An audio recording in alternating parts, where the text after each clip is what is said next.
사상 최고로 추운 날씨에 민생이 걱정되는 사상? 말을 드립니다. 여러분 사상 맞아? 건강 조심하십시오. 지금부터 제55차 국민의당 최고위원 회의를 시작하겠습니다. 먼저 안철수 당대표님의 개회 선언이 있겠습니다. 55차 최고위원 회의 시작합니다. 이어서 안철수 당대표님의 모두 발언입니다. 어제 바른정당과 함께 광주 시민들 만나 뵙고 호남 민심을 잘 새겨들었습니다. 양당 통합에 대해 과거를 떠올리시는 분은 이성으로는 이해하지만 마음이 용납하기 힘들다며 토로하셨고, 미래를 보시는 분은 호남의 미래, 대한민국의 미래를 위한 일이라며 큰 박수로 응원해 주셨습니다. 관점에 따라 이견은 있습니다만 통합이 추구하는 가치와 방향에 대해서는 모두가 공감하고 지지해 주셨습니다.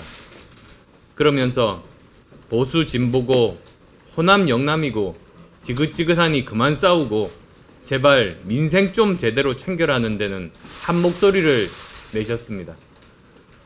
광주 시민의 그 한마디에 통합의 모든 의미가 다 담겨 있다고 생각합니다. 통합은 호남을 버리는 것도 보수로 가는 것도 아닙니다.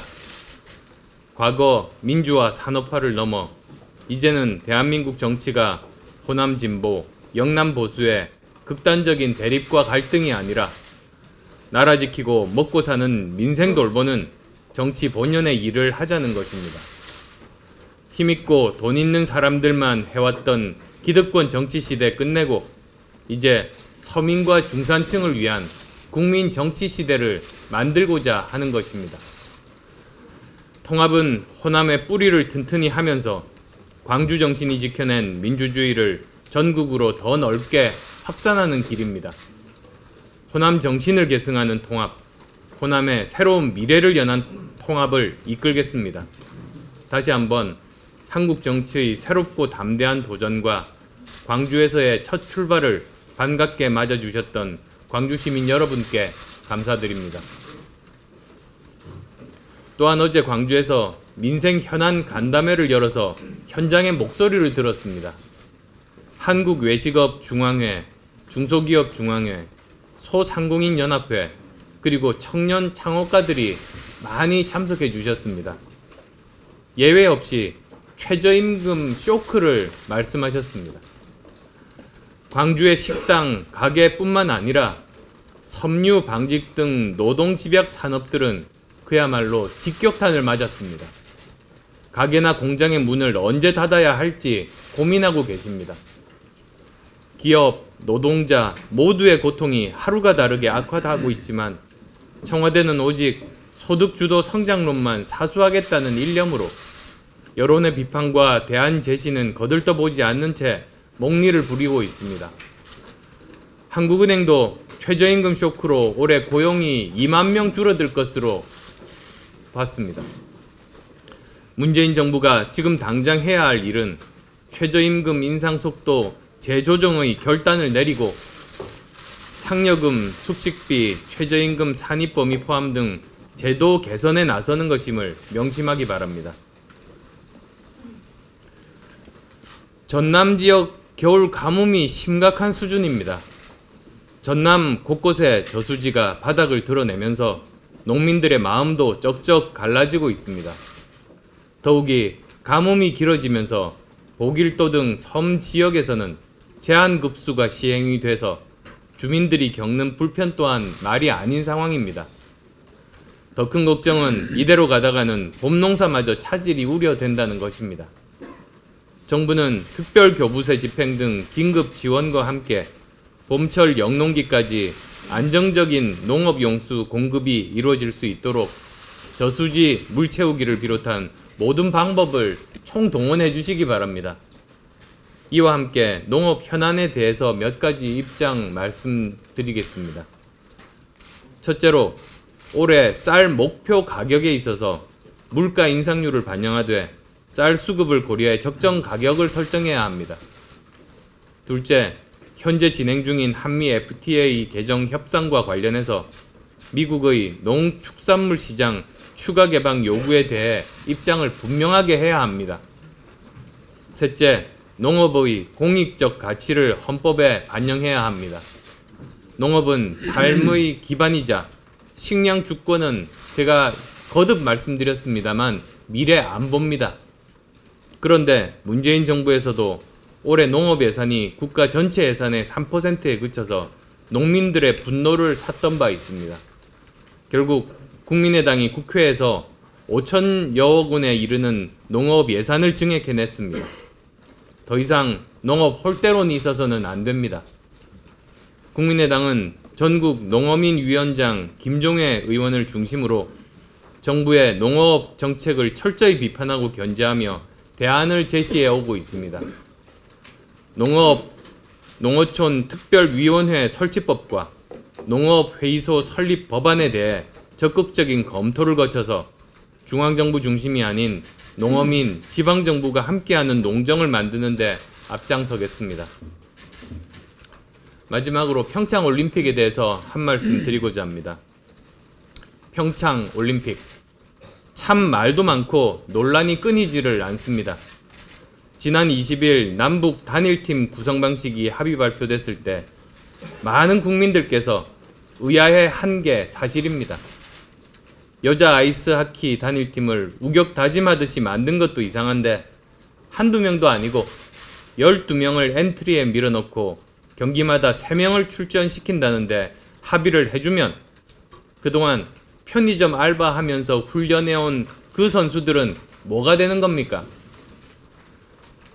더 황당한 것은 19일 도종환 문체부 장관 등 우리 대표단이 스위스 로잔에 도착했을 때 이미 남북한 단일팀과 공동 입장식의 세부 사항까지 모두 정해져 있었고 우리 대표단의 의견은 거의 반영되지 않았다는 것이 현지 사정을 지켜본 사람들의 증언입니다. 북한예술단 공연 문제만 해도 이상한 점이 한두 가지가 아닙니다.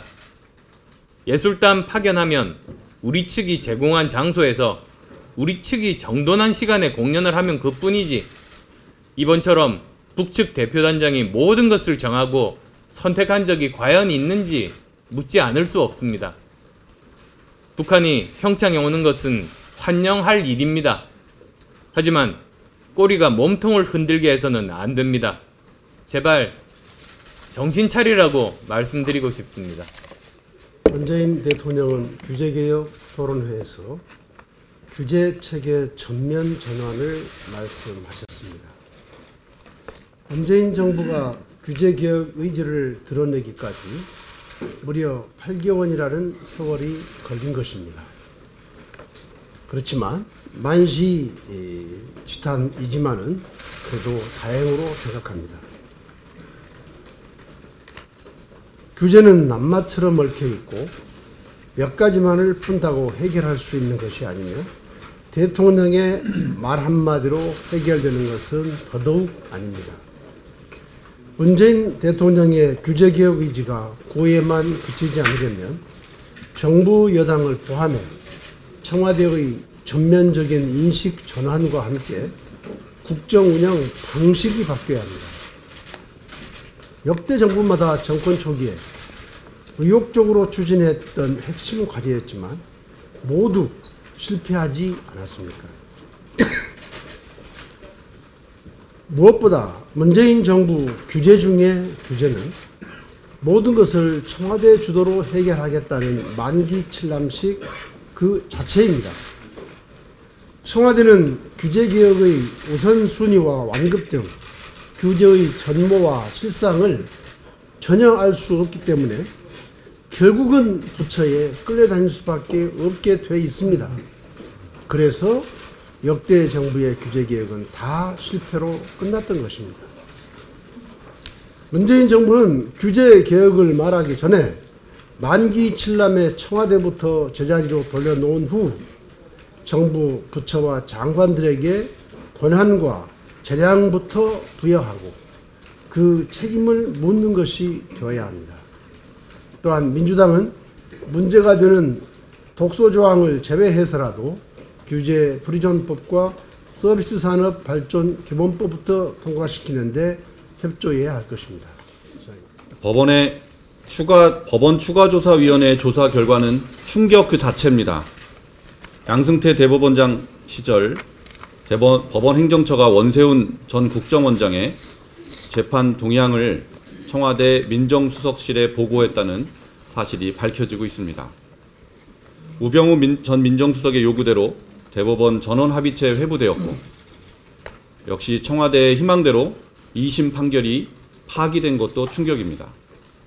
그런데 더 충격적인 것은 대법원장의 수건 사업이었던 상고법원과 원세훈 판결을 거래하려 했다는 점이 드러나고 있다는 것입니다. 대법원은 상고법원 추진의 중요 고비를 원세훈 상고심 처리로 넘는다, 이런 전략을 세웠다는 것입니다. 이 정도면 대법원이 아니라 상고법원 로비 회사라고 해도 손색이 없을 지경입니다.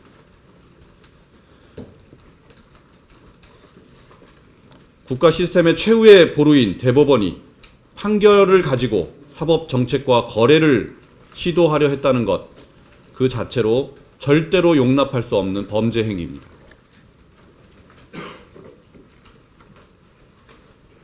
범죄 행위가 되는 내역을 짚어보겠습니다. 1심 담당 이범균 재판장이 판결 내용을 사전에 유출한 것, 이것은 합의 내용을 공개하지 않는다고 규정한 법원조직법 제65조를 위반한 것입니다. 또 원세훈의 3심 판결을 상고법원 추진과 맞바꾸려 한 그 판사는 오직 법률과 양심에 따라 독립하여 재판하도록 규정한 헌법 제103조를 위반한 것입니다. 합의 내용을 유출한 1심 법관과 법원 행정처 판사는 원세훈 2심 판결 정보를 수집하려 한 판사, 그리고 상고법원과 맞바꾸려 한 판사, 이들 모두는 탄핵 사유에 해당합니다. 이 사건은 대한민국 70년 사법 역사의 최대의 치욕으로 기록될 사건입니다. 이념이나 정쟁이 개입될 사안이 아닙니다. 그런데 대법관 13명이 추가조사위원회 조사 결과를 부인하는 발표를 한 것은 대단히 부적절합니다. 무조건 부인해서 넘어갈 사안이 아닌데도 상황 파악을 제대로 하지 못하고 있는 것 같습니다. 13분의 대법관 중 원세훈 전원합의체에 포함된 대법관은 7명에 불과하고 나머지 6분은 당사자도 아닌데 무슨 근거로 사실 여부를 말하는지 도무지 이해하기가 어렵습니다. 사법연수원생들도 연명으로 성명을 발표하면 집단행동을 했다고 해서 징계를 받습니다. 그런데 대법관들이 집단행동을 하다니요. 대법관들이 지금 할 일은 집단행동이 아니라 실체적 진실을 파악하고 충격적으로 무너진 사법 신뢰를 회복하겠다고 국민들 앞에 약속하는 것임을 잊지 말아야 되겠습니다.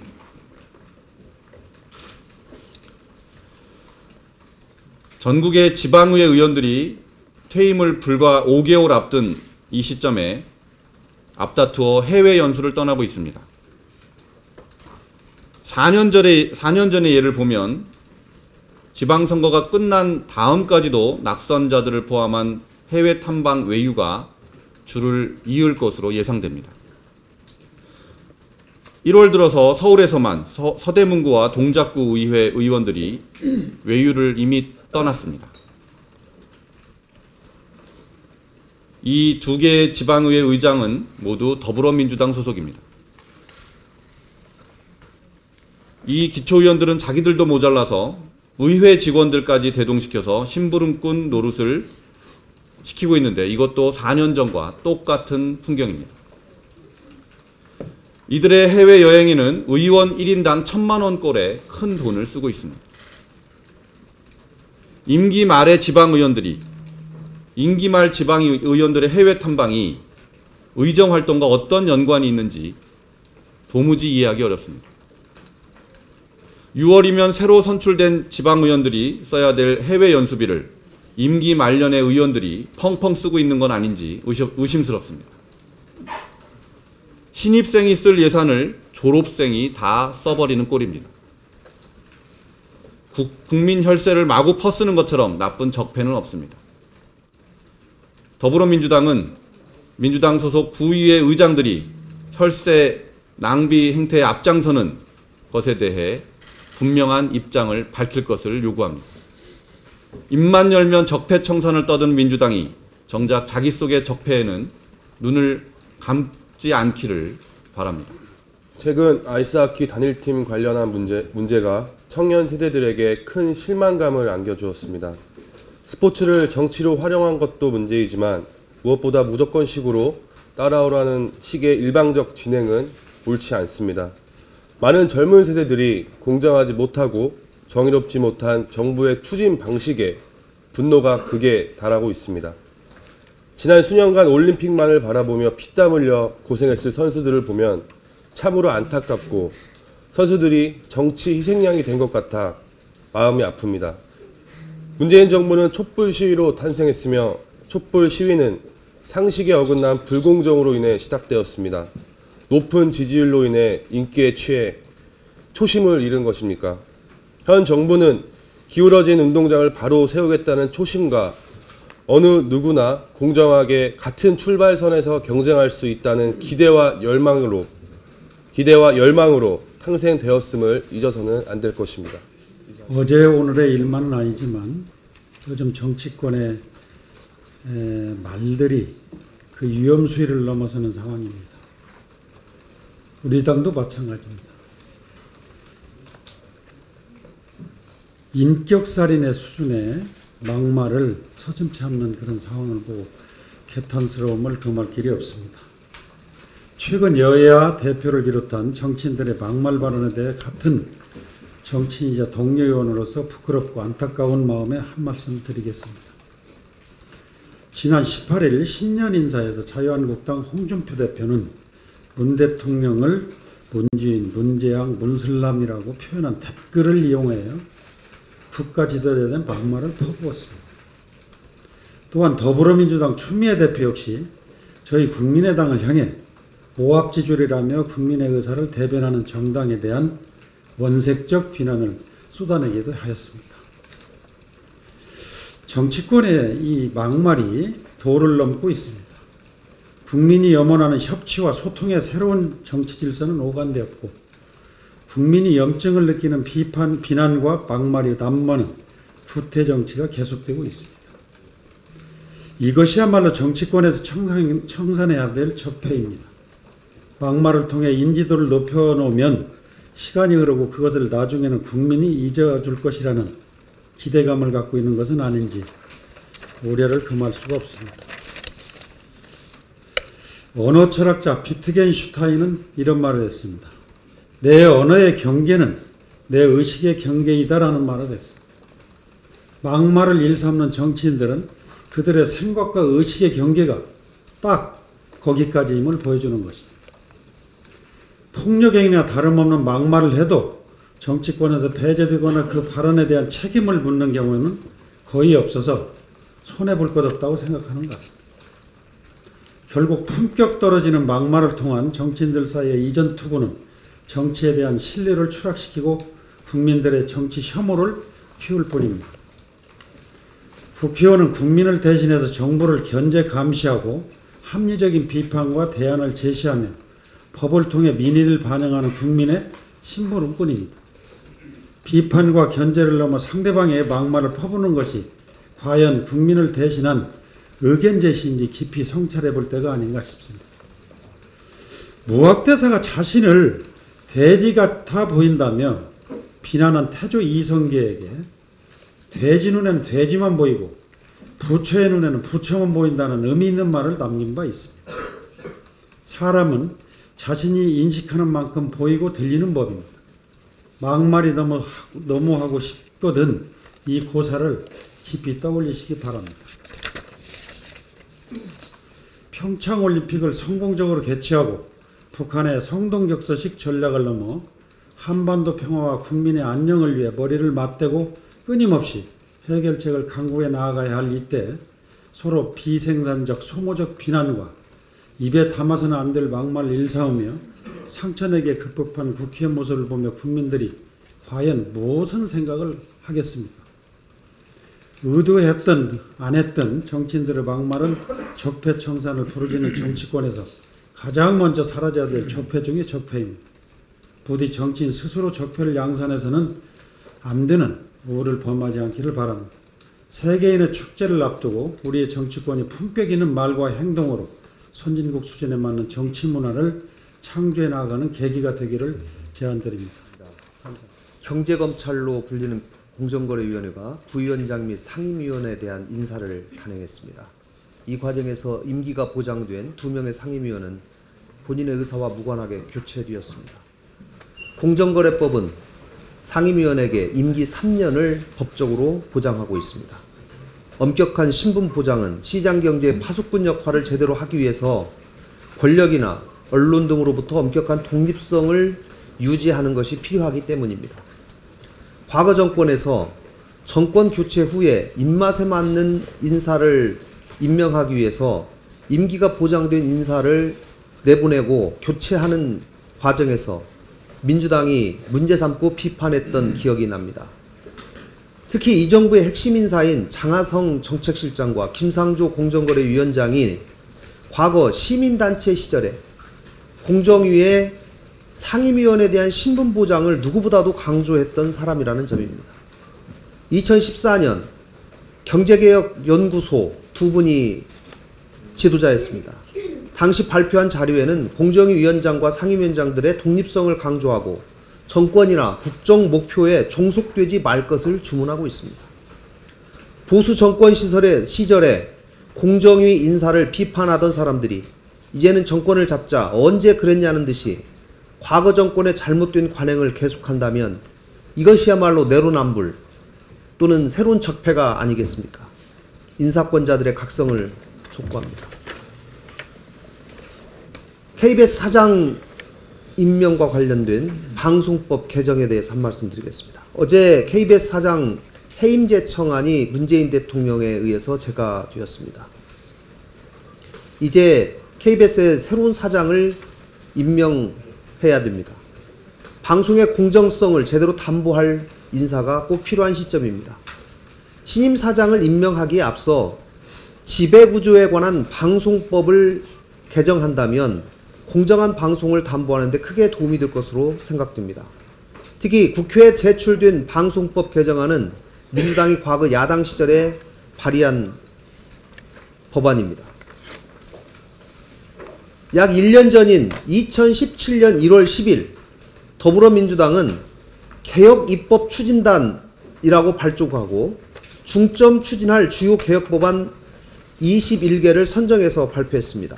당시 21개의 중점 추진 법안 중에 방송법 등 언론개혁 4개 법안이 들어가 있습니다. 이게 언론 보도 자료에 이렇게 다 나와 있습니다.